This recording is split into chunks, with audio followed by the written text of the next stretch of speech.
Durante la cena de Thanksgiving, mis padres se rieron. Por fin vendimos la casa de la abuela. De todos modos, no estabas en el testamento. Añadió mi hermana riendo. Menos mal, la habría desperdiciado. Tomé un sorbo de vino y respondí, perfecto. Espero que disfruten mucho del dinero, ya que yo fui quien compró la casa. La mesa quedó en silencio. Hola, me llamo Malin Aris, tengo 32 años. Actualmente vivo en Chicago y trabajo como arquitecta en un estudio de diseño especializado en transformar edificios antiguos en espacios modernos. En la superficie, mi vida puede parecer estable y bien organizada, pero detrás de esa fachada tranquila hay una infancia y una familia que siempre me hicieron sentir como una extraña.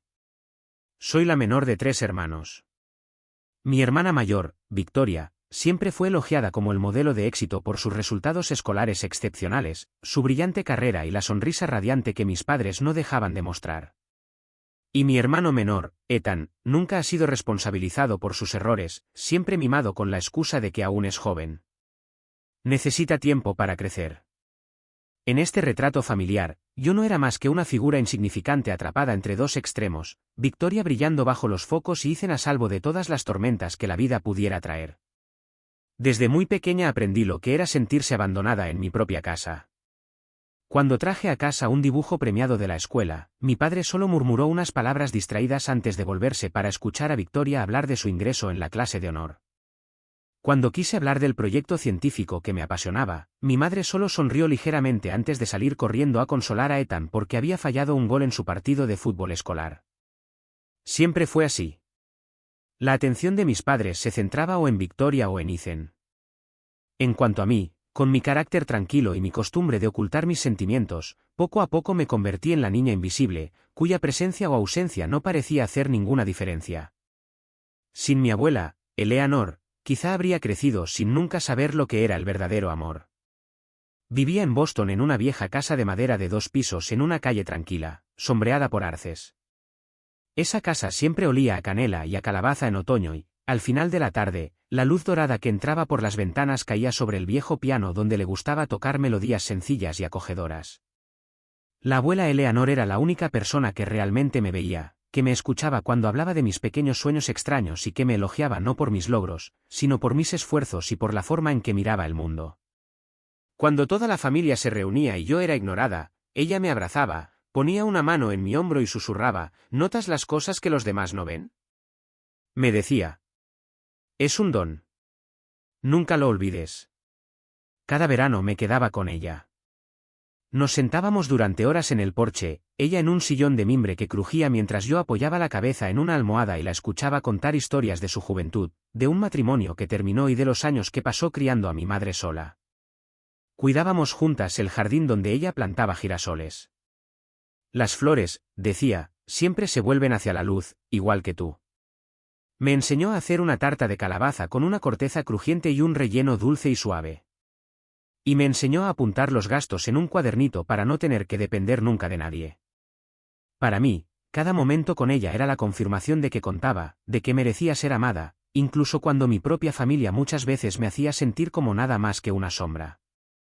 Ahora, años después de haber dejado esa casa, cada vez que la recuerdo todavía puedo imaginar vivamente el olor de la comida llenando la cocina, el viejo piano tocando notas un poco desafinadas pero reconfortantes, y sus tardes de otoño donde las hojas de arce cubrían el patio y ella y yo nos reíamos de cosas insignificantes. El amor de Eleanor no era solo mi recuerdo más hermoso, sino también el único hilo que me mantenía conectada a un sentimiento de pertenencia.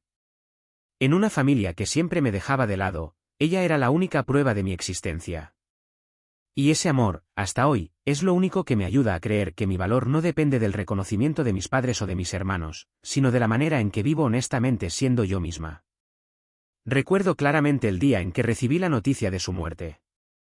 Estaba en mi último año de universidad en California, enterrada bajo una apretada agenda de proyecto final y trabajos a tiempo parcial para pagar el alquiler.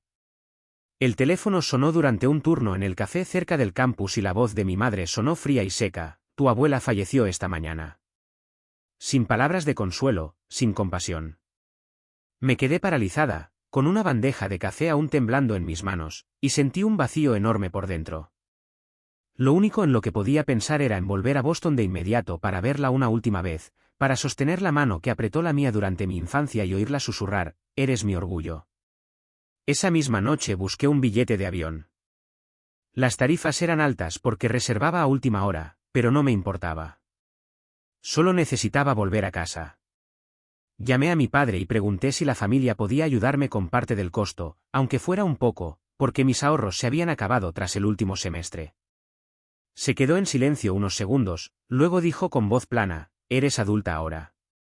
Si de verdad quieres ir, apáñatelas. No nos molestes». Colgué con el corazón pesado. Unas horas más tarde envié un mensaje a mi madre, esperando que entendiera. Ella respondió secamente, «Todos estamos de luto. No seas egoísta y no pienses solo en ti». Me desplomé en el suelo de mi pequeño apartamento y las lágrimas vinieron. En ese momento de pérdida, me di cuenta de que estaba completamente sola. Me obligué a tomar turnos extra, con la esperanza de reunir suficiente dinero en unos días. Pero justo cuando encontré un billete más barato, mi teléfono sonó con un mensaje de voz de mi hermana Victoria, «El funeral fue esta mañana. No necesitas volver. Solo harías las cosas más difíciles. Todos están exhaustos». No podía creer lo que oía. Nunca me habían dicho que la ceremonia se había adelantado. No me querían allí. Me habían quitado mi última oportunidad de despedirme de la única persona que había visto mi valor. Lloré hasta que se me apretó la garganta en esa pequeña habitación húmeda. No había nadie que me escuchara, nadie que me consolara. Por primera vez sentí verdaderamente el frío de ser rechazada por mi propia familia. Después del funeral llamé a mi madre, desesperada por obtener una explicación. Ella suspiró y habló con un tono acusador y tranquilo, «No estás en el testamento», me dijo. «Tu abuela dejó la casa a tu padre y a mí para simplificar las cosas. Tú elegiste irte y construir tu propia carrera. Así que no te involucres en los asuntos familiares». Esas palabras me atravesaron como una hoja. No solo me habían robado la oportunidad de verla por última vez, sino que también me habían excluido de toda herencia como si mi existencia ni siquiera mereciera ser considerada. Lo dijo con total despreocupación, como si anunciara el tiempo, sin el más mínimo remordimiento ni piedad. Recuerdo haberme quedado sentada durante horas en esa pequeña cama que crujía, abrazando una almohada y mirando el techo enmohecido. Ya no lloraba. Mis lágrimas se habían secado. Lo que sentía era un vacío inmenso y una verdad innegable. La única persona que alguna vez me hizo sentir vista se había ido y los demás ya no se molestaban en ocultar que me consideraban una sombra. La casa de madera donde una vez me sentí en mi lugar, el lugar donde Eleanor y yo compartimos tantos recuerdos, ahora estaba declarada como propiedad de mis padres y me trataban como si no tuviera ningún derecho. Me negaron la oportunidad de verla una última vez. Me negaron el derecho a quedarme con cualquier cosa que le hubiera pertenecido. Me negaron todo reconocimiento en el testamento. Todo fue borrado como si nunca hubiera formado parte de su vida. En los días que siguieron traté de sumergirme en los estudios para adormecer el dolor. Cuando los amigos me preguntaban por qué no había vuelto, fingía una sonrisa y decía que estaba ocupada con los exámenes. Por dentro, la amargura se fue instalando profundamente. Conocía la verdad. Mi familia había decidido borrarme. Lo único que me quedaba eran recuerdos de ella, de su risa, del olor de la tarta de calabaza, de la melodía desafinada del piano, todo convirtiéndose en la única herencia que me permitieron conservar. A partir de ese momento, me juré que dejaría de esperar cualquier cosa de mis padres o de mis hermanos. Me las arreglaría sola y escribiría mi propia historia, porque si no lo hacía, seguiría siendo una extraña en mi propia familia para siempre. Después de graduarme, no regresé a Boston. En lugar de eso elegí Chicago como punto de partida. La ciudad era lo bastante grande para que pudiera mezclarse entre la gente, lo bastante lejos para escapar de la sombra de mi familia, pero lo bastante cerca para que el recuerdo de Eleanor nunca se desvaneciera por completo. Alquilé un pequeño apartamento en Lincoln Park en el tercer piso de un edificio viejo de ladrillo rojo con ventanas que daban a una fila de árboles. Al principio, el apartamento solo contenía unas pocas cosas. Un sofá de segunda mano comprado en una tienda de ropa usada, una mesa de comedor con un borde astillado. Pero para mí eso representaba libertad absoluta. Por primera vez en mi vida, Tenía un espacio totalmente mío donde podía elegir el arte para las paredes y encender las velas que quisiera por la noche. Mi primer empleo fue en un pequeño estudio de arquitectura especializado en reformas comerciales. El salario inicial no era alto, pero me entregué al trabajo con toda la energía que tenía. A menudo era yo quien apagaba las luces por la noche, ajustando cada línea de un dibujo hasta que quedara perfecto. Por las noches aceptaba proyectos freelance en línea diseñando cafeterías y pequeñas tiendas. Cada dólar que ganaba lo administraba con cuidado, pagando el alquiler, comprando una silla de oficina adecuada y ahorrando el resto. La vida no era glamorosa, pero sabía que estaba poniendo las bases de algo duradero. Esos esfuerzos dieron sus frutos poco a poco. Después de 3 años me ascendieron a jefa de proyecto y empecé a trabajar en proyectos más importantes, renovando un centro comercial y creando interiores para una cadena de restaurantes. Con ingresos más estables formé ahorros reales. Abrí una cuenta de inversión.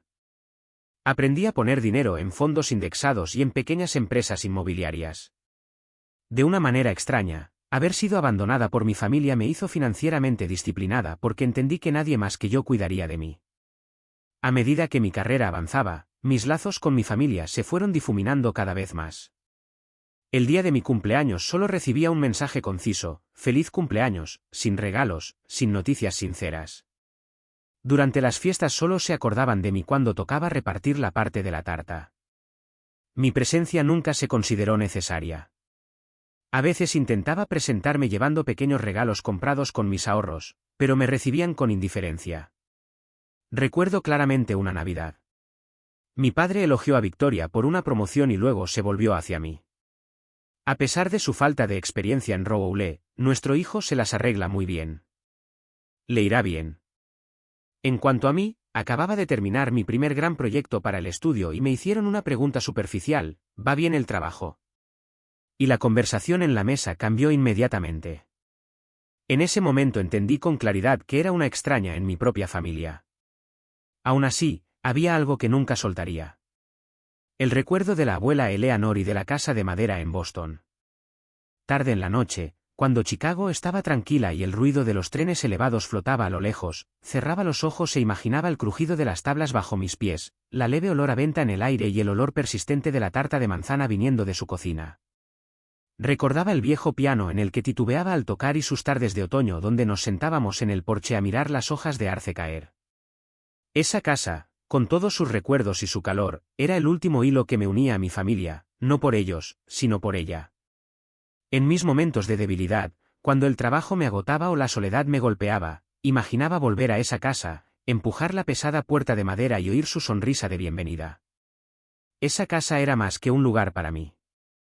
Era un símbolo de amor verdadero y la única recompensa que alguna vez recibí. Me recordaba que aunque mis padres y mis hermanos me trataran como una sombra, hubo alguien que realmente me vio y ella dejó un legado que nadie podía negar. Y ese recuerdo fue lo que me permitió resistir. Aprendí a aceptar la distancia con mi familia y a no exigirles reconocimiento. Me dediqué a mi trabajo, a mis amigos que se convirtieron en mi verdadera familia y a un futuro que estaba decidida a construir con mis propias manos. Sin embargo, en el fondo sabía que algún día ese último lazo volvería a aparecer, obligándome a enfrentar la verdad que mi familia había intentado enterrar con tanto empeño. Y cuando ese día llegara, ya no sería la joven callada que aceptaba todo. Una tarde de octubre, mientras estaba sentada en mi escritorio en Chicago, mi teléfono vibró. Apareció un mensaje de un viejo amigo de Boston, alguien con quien no había hablado en años. Solo unas pocas palabras. Me dijo: acabo de pasar por tu antigua calle. La casa de tu abuela tiene un cartel de venta. Leí el mensaje una y otra vez, con el corazón latiéndome rápido. En un instante pude ver la casa de madera familiar, el porche otoñal, el olor de la venta y de la comida de mi infancia, más vívido que si hubiera ocurrido la noche anterior.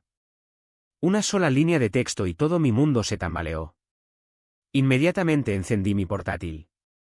Escribí la dirección en una web de bienes raíces y allí estaba. Una foto de la casa de Eleanor ahora cansada, la pintura desconchada, la puerta de madera medio cerrada y un cartel de venta clavado en el jardín. Se me apretó la garganta. Llamé a mi madre. Cuando contestó, su voz sonaba ligera, casi aliviada, como si no fuera algo grave. «Oh», me dijo, ¿cómo estás? Sí, hemos decidido vender la casa de mamá. Ya era hora. ¿De verdad? Nunca te importó de todos modos. Además, es solo una carga. Me he vuelto insensible. A ti nunca te importó. Esas palabras me atravesaron como un cuchillo frío. Cada fibra de mi ser quería gritar que sí me importaba, que la casa era el único lugar donde alguna vez me sentí amada. Pero no dije nada. Simplemente me quedé en silencio. Murmuré, lo entiendo, y colgué. Esa noche me senté sola en mi pequeño apartamento en Chicago, la luz amarilla y cálida extendiéndose sobre la mesa de la cocina vacía. Dejé el teléfono y miré al vacío. Las palabras de mi madre resonaban en mi cabeza, es solo una carga. La casa que contenía mis recuerdos, mi abuela, los rayos de sol y el olor de la tarta de limón no era más que un objeto pesado para tirar. Por primera vez, algo en mí cambió. Ya no sentía solo dolor o decepción como antes. Esta vez vi una verdad con claridad. Si me quedaba callada, siempre me dejarían de lado. Y me había quedado callada durante demasiado tiempo. Un pensamiento me golpeó. No discutiré. No suplicaré. No rogaré para que reconozcan mi valor. Ya había intentado todo eso en mi infancia y nunca había dado resultado. En lugar de eso, tomaré el control. Abrí mi portátil y busqué el nombre de la agencia inmobiliaria escrito en el cartel de la foto. Envié un correo, pero no con mi nombre real. Firmé como señor Bennett. Bennett, el apellido de mi abuela, lo bastante distante para ocultarme de mi familia, lo bastante cercano para hacerme sentir que ella estaba a mi lado. En el mensaje me presenté como una inversora inmobiliaria interesada en las casas históricas de Boston. Unos días después, el agente respondió invitándome a programar una visita. Reservé un billete de avión e hice una sola maleta pequeña. El día del vuelo, de pie en el aeropuerto mientras la gente se apresuraba, supe que estaba corriendo un riesgo. Pero nunca había sentido tanta claridad por dentro. Ya no volvía como la hija invisible. Volvía como adulta, lista para escribir el próximo capítulo de mi propia historia. En cuanto bajé del taxi y vi la casa a lo lejos, se me apretó el pecho. Se veía aún más vieja que en las fotos, la pintura descascarándose, el porche cubierto de polvo, el jardín de girasoles que mi abuela cuidaba reducido a tallos rotos y marchitos. Subí los escalones de madera, y cada crujido bajo mis pies me hacía sentir que podía verla de nuevo. Sentada en su sillón de mimbre, sonriendo suavemente. Tomé una respiración profunda, conteniendo las lágrimas que subían a mi garganta, y entré con el agente. En cuanto crucé el umbral, todo mi cuerpo tembló. El espacio familiar me inundó como una ola de recuerdos. Vi el papel pintado deslavado desprendiéndose de las paredes, pero en mi mente recordaba el motivo floral beige que mi abuela había colocado sola durante un invierno glacial. Escuché el crujido de las tablas bajo mis pies, recordando al instante el sonido cada vez que corría a buscarla en la cocina. Un leve aroma flotaba en el aire, aunque la casa llevaba años vacía. Se me encogió el corazón, me escocían los ojos. Me di la vuelta, fingiendo examinar la habitación como una inversora desapegada, mientras la vista se me nublaba con lágrimas que apenas podía contener. Me detuve en la sala donde aún estaba el viejo piano de mi abuela. Las teclas estaban cubiertas de polvo, muchas amarillentas por la edad. Aún así, en mis oídos podía escuchar las melodías vacilantes del pasado, cuando ella me enseñaba mis primeras notas. Apoyé suavemente la mano sobre la tapa y murmuré con voz temblorosa, «Abuela, estoy en casa». El agente seguía hablando con entusiasmo del potencial de reforma y del valor creciente del barrio, pero yo solo escuchaba a medias. En mi mente, la decisión ya estaba tomada. Compraré esta casa, cueste lo que cueste. Cuando terminó la visita, salí al porche y respiré el aire frío de Boston. Comprendí con claridad que si dudaba, se la venderían a otra persona. No podía permitir que el legado de mi abuela desapareciera en manos ajenas. Así que, en cuanto regresé al hotel, empecé los trámites. La sociedad pantalla que había creado meses antes, Bennett Holdings LC, sirvió como compradora oficial. Los documentos se firmaron rápido porque no regateé y no mostré ninguna emoción. Pagué directamente el precio solicitado, lo que complació a la gente y aceleró el proceso. Cuando se completó la transferencia, me senté sola en la habitación del hotel con el montón de papeles de la propiedad sobre la mesa. La nueva propietaria figuraba con el nombre de Benette, era yo. Lloré no por triunfo, sino por la sensación de haber recuperado por fin lo que nos pertenecía a ella y a mí. Sabía que estaría orgullosa de que no hubiera abandonado la casa ni nuestros recuerdos. Pero también sabía que aún no era el momento de revelar la verdad. Mis padres, y Victoria y Ethan, seguían creyendo que habían vendido la casa y se habían librado de la carga. Decidí guardar silencio y esperar. Se acercaba Acción de Gracias y estaba segura de que se reunirían y se jactarían de haber resuelto por fin el destino de la casa. Imaginaba la sonrisa burlona de mi madre, la risa brillante de Victoria y los chistes probables de Ethan. Esta vez, no me quedaría callada. Me sentaría allí, alzaría una copa y diría con calma, espero que disfruten del dinero, porque la compradora soy yo. Quería que ese momento fuera una verdadera sorpresa, que los dejara atónitos para que, por primera vez en sus vidas, se enfrentaran al hecho de que yo ya no era una sombra que pudieran ignorar. Esa noche, en Acción de Gracias, entré en la casa de mis padres como una invitada extraña. Su casa suburbana de Boston estaba arreglada para impresionar. Coronas otoñales colgaban en la puerta. Velas aromáticas llenaban el salón con olor a vainilla y canela. La mesa larga del comedor estaba cubierta con un mantel color crema, un pavo asado dorado colocado en el centro, flanqueado por cuencos de puré de patatas, salsa de arándanos y botellas de vino tinto ya abiertas. La sala zumbaba de ruido y risas. Una reunión familiar perfecta a la que yo nunca había pertenecido de verdad. Victoria estaba sentada en la cabecera con un vestido azul oscuro que ceñía su figura, el cabello peinado en ondas impecables como si acabara de salir de una sesión de fotos. Llevaba la conversación, contando sin parar su nuevo puesto en un prestigioso despacho de abogados de Nueva York, con la voz rebosando orgullo. El despacho valora mucho mi experiencia. Voy a gestionar todo un grupo de clientes internacionales. La presión es intensa, pero es una gran oportunidad. Mis padres asentían con entusiasmo, el rostro iluminado de orgullo. Nuestra hija brillante, dijo mi madre, radiante. Yo estaba sentada en silencio, ofreciendo una ligera sonrisa y sorbiendo mi vino. Nadie pensó en preguntarme cómo estaba. Luego fue el turno de Ethan, mi hermano menor, de lanzarse a alardear de su nuevo proyecto de startup. En realidad, era su cuarto intento en 3 años, cada uno terminando en fracaso.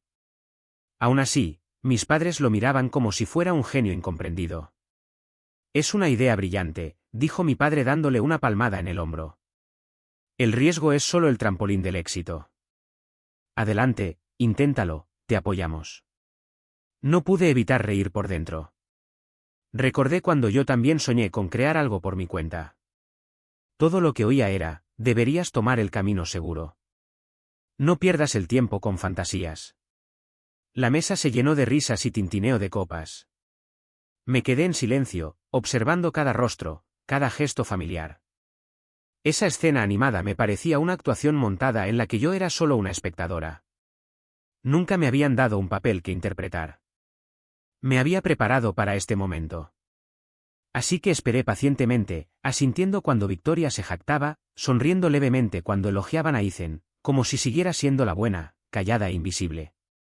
Luego llegó el postre. Mi madre trajo una gran tarta de calabaza, una espesa crema batida generosamente extendida por encima. La colocó en el centro de la mesa, los ojos brillándole con un secreto. Reconocí el momento al instante, era cuando iban a anunciar su gran noticia. Efectivamente, tomó un sorbo de vino, lanzó una mirada alrededor de la mesa con una sonrisa triunfante y dijo, estirando las palabras para causar efecto. Ah, casi olvido mencionarlo. Por fin vendimos la casa de mamá. Al fin nos deshicimos de esa carga. Y tú, me dijo, no estabas en el testamento de todos modos, así que, ¿de verdad? ¿Por qué te importaría? El tintineo de los cubiertos se detuvo en seco. Sentí que todas las miradas se volvían hacia mí, esperando una reacción. Mi corazón latía con fuerza, pero mi rostro permaneció tranquilo. Hice girar ligeramente mi copa, mirando el vino tinto brillar bajo la luz de las velas. Victoria dejó escapar una risa aguda y burlona, hurgando en la herida. Tanto mejor, dijo. Aunque le hubieran dado la casa, solo la habría malgastado. Honestamente me alegra que la hayan vendido. Ethan soltó una risita perezosa, sirviéndose más vino y murmurando en voz baja. Sí, por suerte ya no está. Si la hubiera conservado, probablemente la habría convertido en un refugio de ermitaña. Entonces levanté tranquilamente mi copa y tomé un sorbo. La amargura se extendió por mi lengua, pero trajo consigo una calma extraña. Dejando la copa, levanté lentamente la cabeza, fijando a mis padres antes de echar un vistazo a Victoria. Dejé que el silencio se estirara lo suficiente como para que picara, para que el tic-tac del reloj de pared resonara en la sala que se iba quedando en silencio. Luego hablé, mi voz suave pero firme, cada palabra cortando el aire como una hoja fina. Espero que estén disfrutando del dinero, porque la compradora fui yo. La sala cayó en un silencio absoluto. La sonrisa de mi madre se congeló, sus ojos se abrieron de par en par mientras la cuchara se le resbalaba de las manos y caía con un golpe seco sobre su plato. Victoria se irguió bruscamente, el rostro enrojecido por una mezcla de choque y furia. Mi padre frunció profundamente el ceño, intentando entender lo que acababa de decir. Ethan parpadeaba una y otra vez, como si resolviera una ecuación demasiado complicada para su mente ebria. Nadie habló.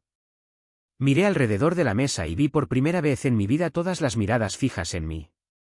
No para burlarse, no para rechazar, sino porque nunca lo habían visto venir.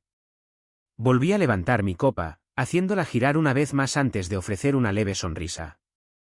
Sí, continué. Yo compré la casa de la abuela a través de mi propia empresa, sin la ayuda de nadie, sin dinero prestado.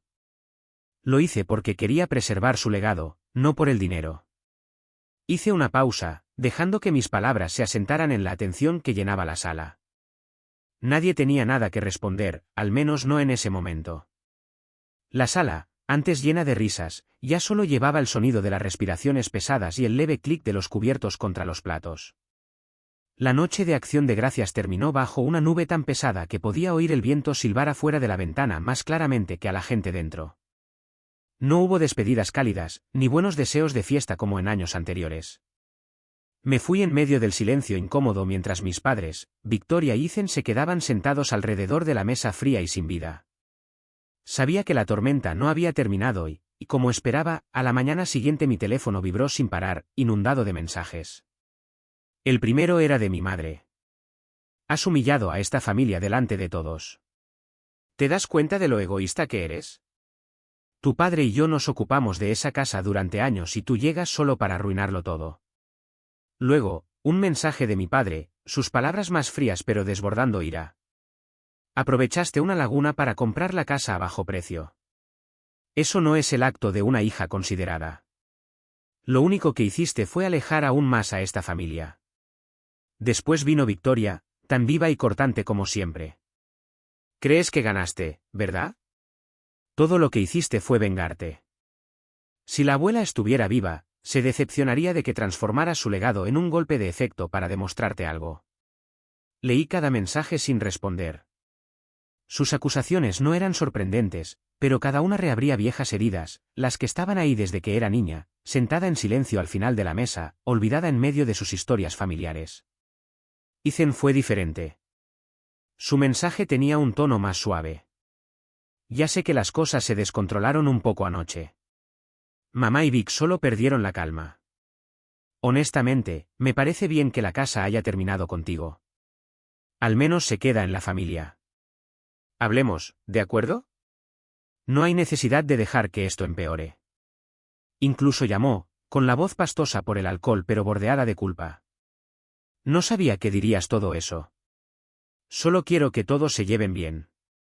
Respondí con unas pocas palabras breves antes de colgar. El resto de la semana, mi teléfono se pareció a un campo de batalla. De un lado, las acusaciones y reproches de mis padres y de Victoria. Del otro, los mensajes de Ethan suplicando paz. Permanecí en silencio, sin ofrecer defensa ni reacción. Sin embargo, dentro de mí, crecía una duda, propagándose como una grieta en el vidrio. ¿Por qué la abuela Eleanor, la mujer que me tomó la mano tantas veces y susurró, algún día, esta casa será tuya, habría sido excluida de la versión del testamento de mis padres?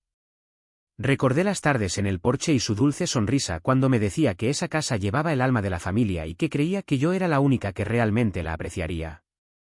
Palabras así no eran vagas ni descuidadas.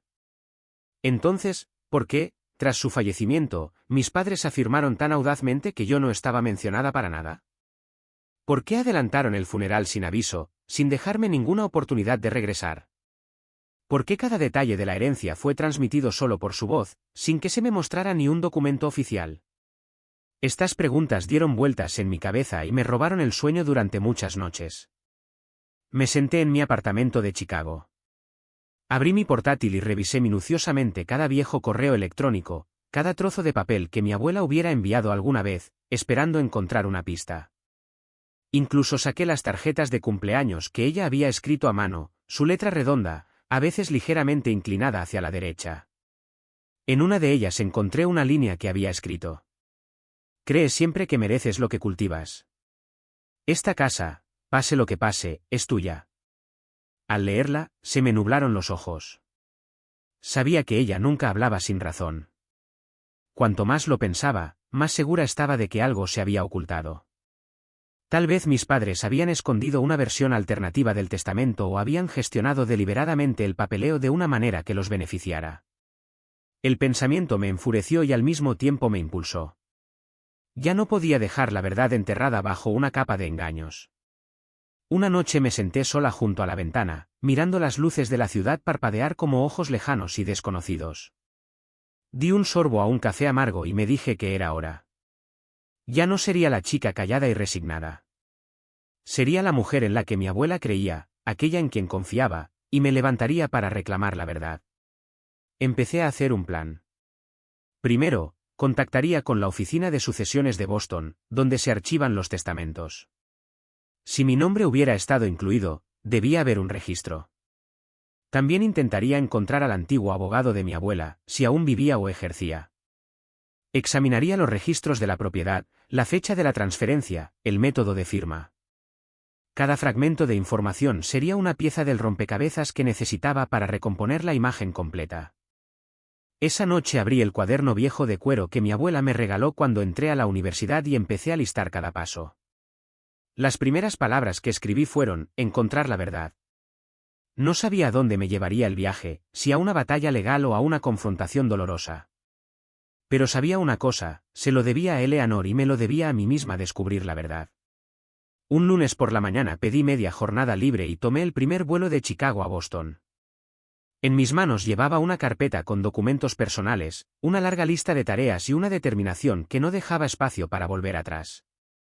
Desde que mi madre me había acusado de ser egoísta, una pregunta resonaba en mi mente.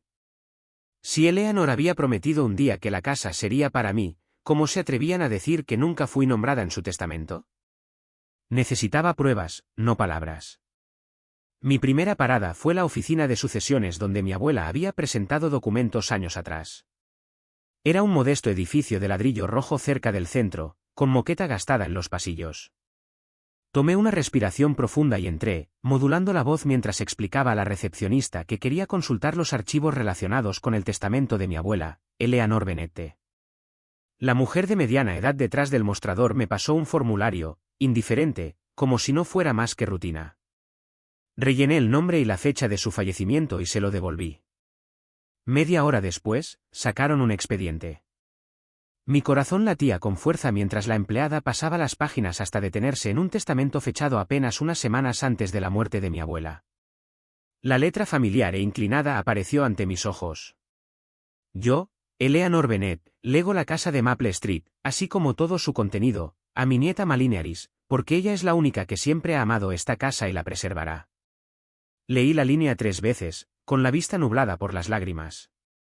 Todos los recuerdos volvieron con fuerza, aquellas tardes en las que me tomaba de la mano en el porche, sus susurros de que la casa sería mía. Lo había escrito, no solo dicho en voz alta. Luego miré los documentos anexos. La verdad me dejó clavada en el sitio. Junto a ese testamento estaba una versión más antigua, redactada años antes, en la que la casa se dejaba a mi madre, Margaret Aris, y a su marido. Esa versión más antigua fue la que mis padres habían presentado al tribunal. Temblando, conseguí preguntar a la empleada: ¿hay constancia de que este testamento más reciente se usó en el proceso de sucesión? Ella negó con la cabeza y respondió secamente: no. El único documento presentado fue la versión más antigua. Este nunca fue entregado. Salí de la oficina de sucesiones con las piernas apenas firmes, pero no me detuve. Fui directamente al juzgado del condado, el lugar que llevaba los asuntos de herencia. Tras presentar una solicitud de copias, me entregaron el expediente de sucesión de mi familia. Como sospechaba, mis padres habían presentado el testamento antiguo junto con una escritura de transferencia con la firma de Eleanor. Una escritura que había sido notarizada fraudulentamente. Miré la firma en la página, trazos temblorosos y desiguales, nada que ver con la caligrafía elegante que conocía tan bien. El calor me subió al rostro. Todo mi cuerpo temblaba no solo de ira, sino también del golpe brutal de la traición. Mis padres, las personas que se suponía debían protegerme y guiarme, habían robado la herencia que mi abuela me dejó, mintieron diciendo que yo nunca estaba en el testamento y falsificaron documentos para enterrar la verdad. Recordé el funeral, como cambiaron deliberadamente la fecha para que yo no pudiera ir. Ahora la imagen completa estaba clara. Habían querido borrarme desde el principio, como si nunca hubiera sido parte de la familia. Salí del juzgado aturdida. El cielo de Boston ese día era gris, el viento mordía, pero nada de eso se comparaba con el hielo que me retorcía por dentro. Me senté en los escalones de piedra exteriores, mirando a la gente pasar como si el mundo se hubiera derrumbado. Durante años me había convencido de que simplemente estaba descuidada, solo menos favorecida. Pero la verdad era mucho más oscura. Me habían excluido intencionalmente de todo usando un engaño calculado. Tomé una respiración profunda, me sequé las lágrimas y saqué el teléfono. Marqué el número de un bufete de abogados especializado en litigios sucesorios, un bufete que ya había investigado, cuando una voz de barítono y estable contestó. Hola, despacho de abogados Miche y Gray. ¿En qué puedo ayudarla? Sabía que había cruzado una línea de la que no podría volver. Mi voz salió baja pero firme mientras decía. Necesito una cita. Acabo de descubrir pruebas de que mis padres presentaron el testamento equivocado y quizá falsificaron documentos de transferencia. Quiero presentar una demanda. La línea quedó en silencio un instante antes de que el abogado respondiera. Señorita Aris, si lo que dice es cierto, no es solo un litigio civil, es fraude. Venga a nuestra oficina y traiga todos los documentos. Empezaremos desde ahí. Colgué. Mi corazón todavía latía con fuerza. No de shock esta vez, sino por el impulso de una nueva energía de determinación. Si mis padres creían que yo seguiría siendo la hija obediente y callada que los dejaba hacer lo que quisieran, estaban equivocados. Los enfrentaré. Lucharé no solo por mí, sino por la verdad y por Eleanor. Llegué a la oficina de Miche y Engri en una fría mañana de fin de semana. Boston estaba cubierta de neblina. Las calles de ladrillo rojo estaban húmedas por los restos de la lluvia de la noche anterior. Mi abogado principal, Richard Michey, era un hombre de unos 50 años, delgado y sereno, con una voz que llevaba el peso de la certeza. Pasó las páginas de los documentos que había llevado, la copia del testamento más reciente de mi abuela, los registros de sucesión que mis padres habían presentado y la escritura de transferencia fraudulenta con la firma temblorosa. Me miró por encima de unas gafas de montura plateada, su mirada era severa pero resuelta. Señorita Aris, este es un caso claro de fraude sucesorio. Sus padres ocultaron deliberadamente el testamento válido y usaron un testamento obsoleto, apoyado por documentos falsificados. No es solo una infracción civil, roza la conducta delictiva. Pero primero presentaremos una acción civil para restaurar su herencia legítima. Al oír esas palabras, el pecho se me apretó y se me aflojó al mismo tiempo. Por fin, la verdad que sospechaba desde hacía tanto tenía ahora una voz legal que la confirmaba. En las semanas siguientes me dediqué a reunir pruebas. Richard me guió con cuidado. Necesitamos testimonios de cualquiera que pueda confirmar que Eleanor expresó su deseo de dejarle la casa. Cuantos más testigos, mejor. También debemos encontrar a las personas que estuvieron en contacto con ella cuando redactó el testamento nuevo, vecinos, amistades de la iglesia, incluso su contable. Empecé por las caras conocidas de Maple Street. La señora Valente, la vecina de al lado, lo recordaba con claridad. Hubo muchas veces en que Eleanor me dijo que usted era la única que se sentaba con ella, escuchaba sus historias y ayudaba en el jardín. Dijo que esa casa sería para usted al final. Puedo redactar una declaración si es necesario. Esas palabras me llenaron los ojos de lágrimas y le apreté la mano con fuerza en señal de agradecimiento. Luego fui a la iglesia donde mi abuela había cantado en el coro. El pastor anciano, el señor Hamilton, lo recordaba vivamente.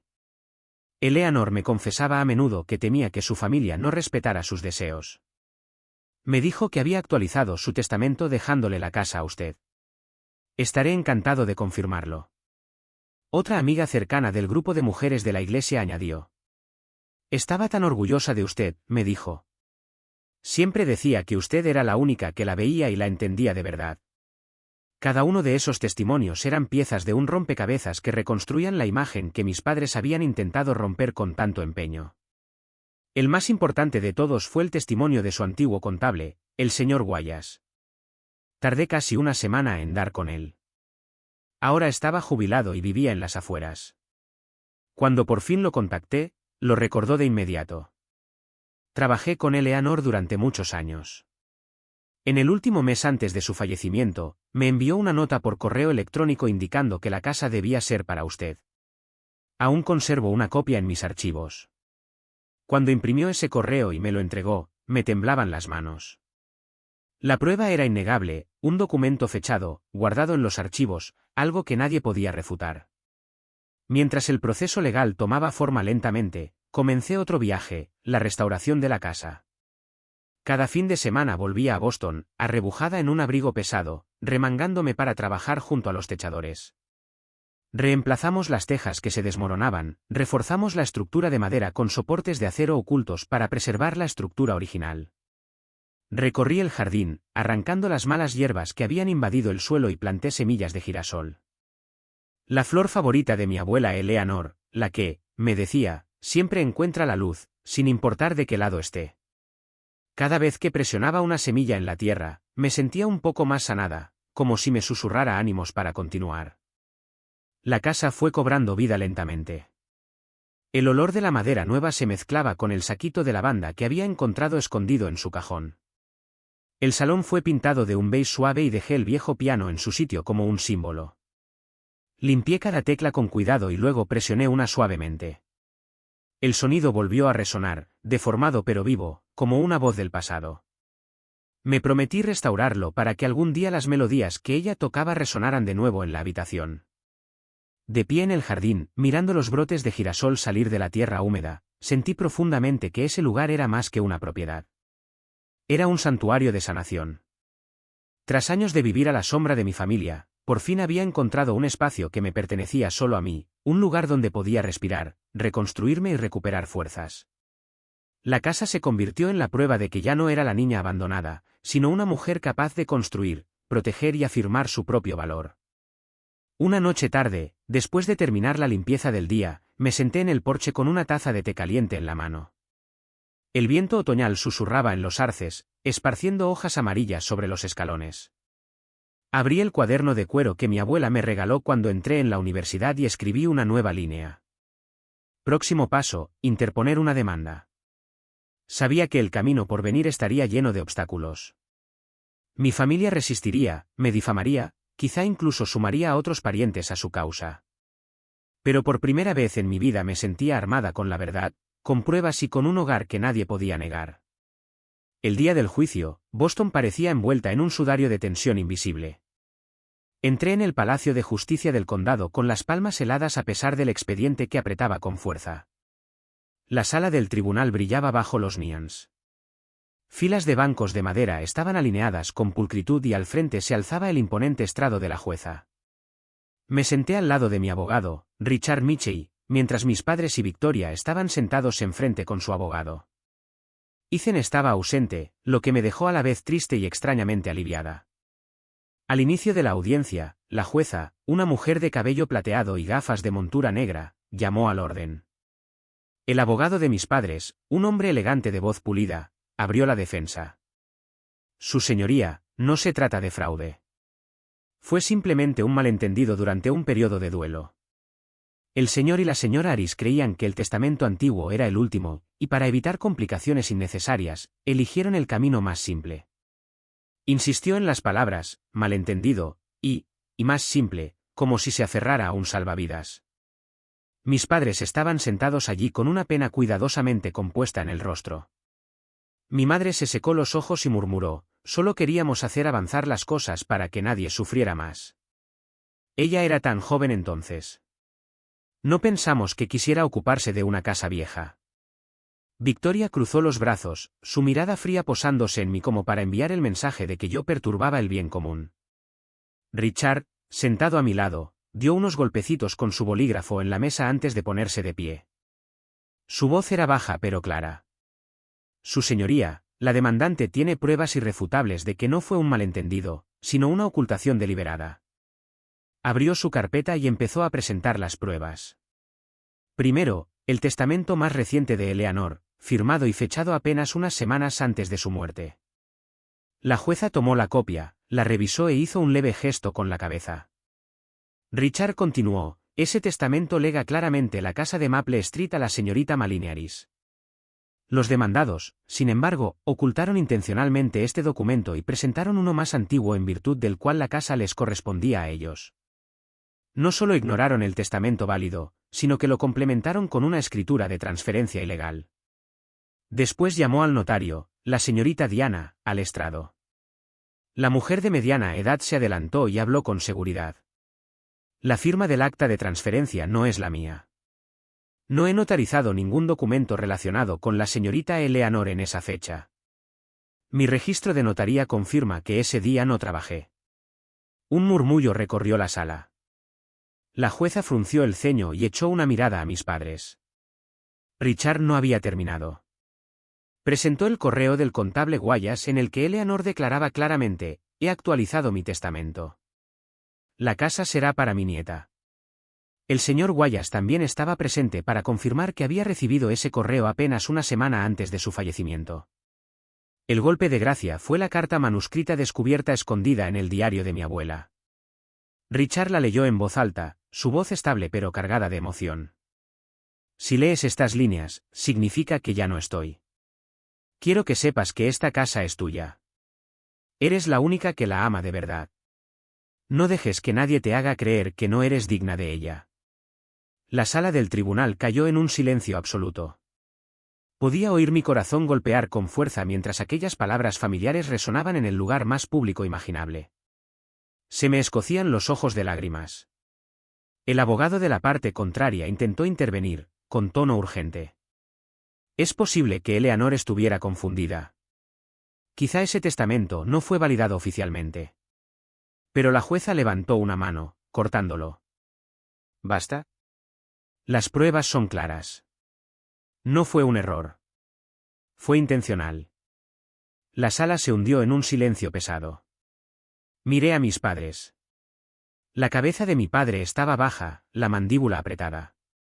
El rostro de mi madre se había puesto pálido, las manos temblorosas. Victoria se mordía el labio, los ojos ardiéndole de furia, como si pudiera desgarrarme con la mirada, pero ya no tenía palabras que arrojar. Por fin, la jueza dictó su veredicto. El tribunal valida el documento fechado el 14 de octubre que lega la casa a la señorita Malinearis. El testamento anterior y la escritura de transferencia quedan anulados. El señor y la señora Aris son sancionados por conducta fraudulenta y condenados a cubrir las costas judiciales y los daños y perjuicios. Su voz era firme, sin dejar lugar a dudas. Me quedé sentada allí, sin aplaudir, sin romper en llanto, exhalando solo suavemente como si dejara a un lado un peso que había cargado durante años. No fue una victoria para celebrar, sino la confirmación de la verdad. No necesitaba gritar para obtener justicia. Todo lo que necesitaba eran pruebas, paciencia y la voz de Eleanor. La única persona que alguna vez creyó en mí. Cuando terminó la audiencia, recogí lentamente mis papeles. Mis padres y Victoria salieron en silencio sin siquiera mirarme. Tampoco los llamé. Entre nosotros, la distancia se había vuelto demasiado grande, la fractura demasiado profunda. Pero por primera vez en mi vida, ya no me sentía como la niña invisible. Me había defendido lo que me pertenecía y había prevalecido con un orgullo sereno y desafiante. En las semanas siguientes, las repercusiones se propagaron más rápido de lo que había previsto. En una ciudad como Boston, donde vecinos y colegas están inevitablemente conectados, el fraude sucesorio no podía permanecer oculto. En pocas semanas después de la sentencia, mis padres perdieron casi toda su credibilidad. Mi madre, antes una figura del Consejo de Padres de la Iglesia y alabada como una mujer ejemplar, ahora provocaba susurros en cada servicio dominical. La gente dejó de saludarla. Algunos incluso cambiaban de camino para evitar cruzarse con ella. Mi padre, durante mucho tiempo acostumbrado a llevar la máscara de la respetabilidad, cayó en silencio y dejó de presumir de sus negocios. Un antiguo socio inmobiliario cortó completamente relaciones, diciendo claramente: no deseamos estar asociados a un escándalo legal. Victoria recibió el golpe más duro. El bufete de abogados donde trabajaba, un lugar que valoraba su reputación por encima de todo, no podía cerrar los ojos. Solo una semana después de que un titular en las noticias locales dijera que la familia Aris estaba implicada en un fraude testamentario, fue suspendida. Supe por un viejo amigo que se desató insistiendo: es enteramente culpa de Maddie. Pero la verdad era innegable. Nadie los obligó a falsificar documentos y nadie los obligó a burlarse de mí en la cena de Acción de Gracias. El precio que pagaron fue el resultado directo de decisiones que creían que nunca serían descubiertas. Ethan fue el único que despertó en mí un destello de compasión. Nunca había crecido de verdad, siempre protegido por nuestros padres. Después del juicio me envió un mensaje corto. Me dijo: lo siento, nunca pensé que sería tan grave. Me avergüenza no haber hecho nada para detenerlos. Leí esas palabras varias veces, pero al final no respondí. No por odio, sino porque había elegido otro camino, el de cortar completamente los lazos. Bloqueé el chat grupal de la familia, eliminé sus contactos y abandoné la esperanza obsesiva de que algún día podrían cambiar. Ahora sabía que nunca lo harían, y que mi sanación no vendría de esperar su arrepentimiento, sino de mi propio valor para alejarme. En lugar de darle la espalda al pasado, elegí transformarlo. La casa de Eleanor se convirtió en algo más que una herencia personal. Se convirtió en un regalo para la comunidad. Durante meses me dediqué a las renovaciones, preservando el espíritu de la casa mientras la transformaba en un lugar donde otros también pudieran encontrar paz. La sala espaciosa fue reinventada como una sala de lectura acogedora, con estanterías llenas de las novelas que mi abuela había amado. Su viejo piano fue enviado a restauración y volvió a erguirse orgulloso en la esquina, donde a veces presionaba algunas teclas, dejando que el sonido me devolviera a la infancia. El jardín se convirtió en un radiante jardín de girasoles.